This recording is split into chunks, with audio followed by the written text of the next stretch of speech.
بسم اللہ الرحمن الرحیم۔ ولید کا مروان سے مشورہ۔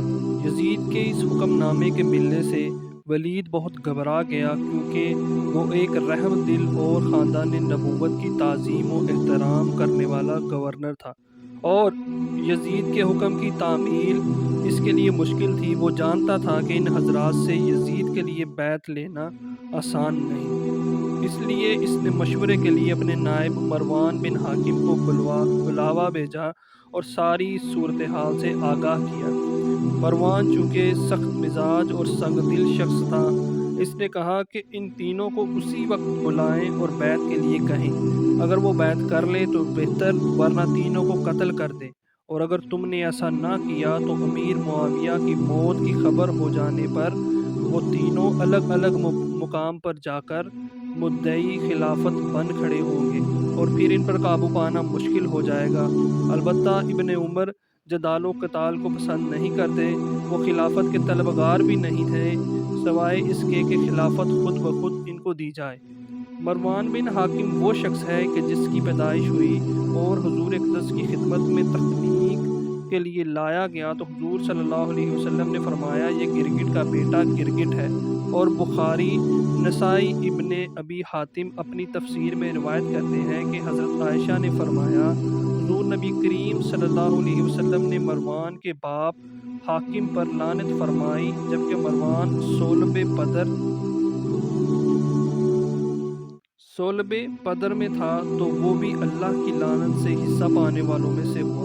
وہ مروان کے اس کو اور اس کے باپ کو حضور نبی اکرم صلی اللہ علیہ وسلم نے گرگٹ فرمایا، اور جس کے باپ پر حضور نبی اکرم صلی اللہ علیہ وسلم نے نہ صرف لعنت فرمائی بلکہ اس کے باپ کو شہر بدر فرما کر طائف میں رہنے کا حکم دیا۔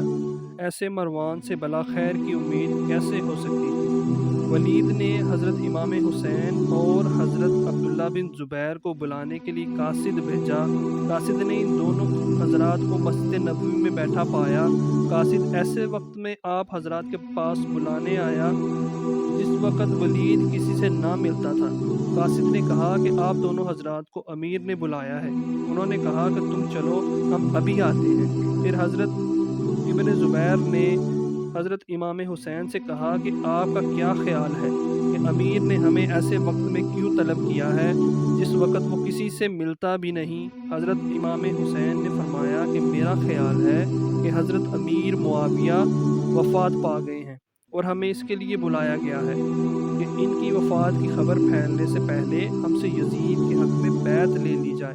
اس پر حضرت ابن زبیر نے کہا کہ میرا بھی یہی گمان ہے۔ پھر انہوں نے حضرت امام حسین سے پوچھا کہ آپ کا کیا ارادہ ہے؟ حضرت امام حسین نے فرمایا کہ میں اس وقت اپنے جوانوں کو لے کر چلتا ہوں، کیونکہ انکار کی صورت میں ہو سکتا ہے کہ معاملہ نازک صورتحال اختیار کر جائے۔ حضرت امام حسین اپنی حفاظت کا سامان لے کر ولید کے پاس پہنچے۔ آپ نے اپنے ساتھیوں سے فرمایا کہ میں اندر جاتا ہوں، اگر تمہیں بلاؤں یا تم سمجھو کہ میری آواز بلند ہو رہی ہے تو فوراً اندر آ جانا، اور جب تک میں باہر نہ آ جاؤں تم یہاں سے مت ہٹنا۔ آپ اندر گئے اور سلام کر کے بیٹھ گئے۔ اس وقت ولید کے پاس مروان بھی موجود تھا۔ ولید نے آپ کو حضرت امیر معاویہ کے وفات پا جانے کی خبر سنائی اور یزید کی بیعت کے لیے کہا۔ آپ نے تعزیت کے بعد فرمایا کہ میرے جیسا آدمی اس طرح چھپ کر بیعت نہیں کر سکتا، اور نہ ہی میرے لیے اس طرح چھپ کر بیعت کرنا مناسب ہے۔ اگر آپ باہر نکل کر سب لوگوں سے بیعت طلب کریں تو ان کے ساتھ مجھے بھی اس بیعت کے لیے کہنا۔ ولید کیونکہ امن پسند آدمی تھا، اسے حضرت امام حسین کی بات پسند آئی اور اس نے کہا کہ اچھا، آپ تشریف لے جائیں۔ اس پر مروان نے ولید سے کہا کہ اگر اس وقت تم نے ان کو جانے دیا اور بیعت نہ لی تو کبھی بھی ان پر قابو نہ پا سکو گے۔ ان کو قید کر لو، اگر یہ بیعت نہ کریں تو ٹھیک، ورنہ ان کا سر قلم کر دینا۔ حضرت امام حسین یہ سن کر اٹھ کھڑے ہوئے اور فرمایا کہ ابن زرقہ تو مجھے قتل کرے گا یا یہ کریں گے؟ خدا کی قسم، جو جھوٹا اور کمینہ ہے۔ یہ کہہ کر آپ اپنے گھر تشریف لے گئے۔ آپ کے تشریف لے جانے کے بعد مروان نے ولید سے کہا، تم نے میرا قتل کا مشورہ نہ مانا، اب تم کبھی دوبارہ ان پر قابو نہ